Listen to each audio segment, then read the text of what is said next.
आणि यानंतर एक मोठी बातमी येते आहे। 26/11चा आरोपी तहव्वूर राणाला भारतात आणण्याचा मार्ग मोकळा झालाय। अमेरिकेच्या कोर्टाने तहव्वूर राणाच्या प्रत्यार्पणाला मंजुरी दिलेली आहे। मुंबईतील 26/11 हल्ल्याचा मास्टरमाइंड तहव्वूर राणा आहे। मुंबईतील या हल्ल्याचा तहव्वूर राणा मास्टरमाइंड आहे आणि आतापर्यंतच्या तांत्रिक प्रक्रिया पूर्ण करून आता तहव्वूर राणाचा ताबा भारताला मिळू शकतो। पाकिस्तानी वंशाचा कॅनडाचा व्यापारी तहव्वूर राणाला भारतात आणण्याची प्रक्रिया राजनैतिक माध्यमातून सध्या सुरू आहे। आणि अधिक माहिती घेऊया, आमचे प्रतिनिधी गणेश ठाकूर सध्या आपल्या सोबत आहेत। गणेश, तहव्वूर राणाला भारतात आणण्याच्या प्रक्रियेला एक मोठं यश मिळतंय, काय अपडेट्स आहेत याबाबत? अगदी बरोबर। आणि मागील काही वर्षांपासून भारत सरकार ह्या प्रत्यार्पणाचा प्रयत्न करत होते।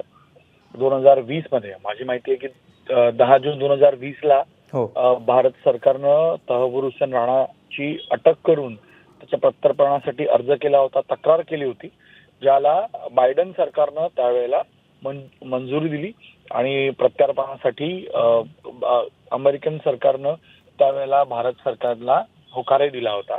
आणि त्यावेळापासून न्यायालयीन प्रक्रियेमध्ये हे सगळं जात होतं। राणाचे वकील बरेच प्रयत्न करत होते। आता US district court, central district of कॅलिफोर्नियाच्या मॅजिस्ट्रेट जस्टिस जॅकलीन चुल्झिनिया यांनी एक 48 पानांचा आदेश दिला आहे, ज्यामध्ये तहव्वूर हुसेन राणा संदर्भातच्या प्रत्यार्पणाला मंजुरी देत त्यांनी म्हटलंय की तहव्वूर हुसेन राणाला या कटाबद्दल माहिती होतं। त्यांचा लहानपणाचा मित्र डेव्हिड हेडली हा लष्कर ए तैयबामध्ये होता, लष्कर ए तैयबासाठी काम करत होता, हेही त्याला माहिती होतं। त्याचबरोबर भारतात अतिरेकी हल्ला करण्याचं कट तो रचतोय तेही माहिती असून त्याने मदत केली। आता तहव्वूर हुसेन राणाचा रोल 26/11 हल्ल्यामध्ये काय, तर राणाच्या कंपनीच्या माध्यमातून हेडलीनं भारतात तो आला, त्याने रिक्रुटमेंटचा प्रयत्न केला, काही फायनान्शियल ट्रान्झॅक्शन तहव्वूर हुसेन राणाच्या कंपनीच्या माध्यमातून झाले होते। राणानं आपल्या ऑफिसच्या प्लॅटफॉर्मला डेव्हिड हेडलीला वापर करण्याला मंजुरी दिली आणि ह्याच ऑफिसच्या माध्यमातून त्याने सगळे व्यवहार भारतामध्ये केले। तो भारतात आलाय, पैशांचा व्यवहार केला आणि सगळ्या गोष्टी त्याने केला। म्हणून राणाचा रोल खूप मोठा आहे।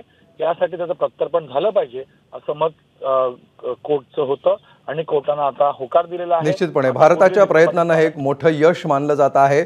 पाकिस्तानी वंशाचा कॅनेडियन बिझनेसमन तहव्वूर राणाला भारतात आणण्याचा मार्ग आता मोकळा झाला। धन्यवाद गणेश या सविस्तर माहितीबद्दल। एबीपी माझा, उघडा डोळे बघा नीट।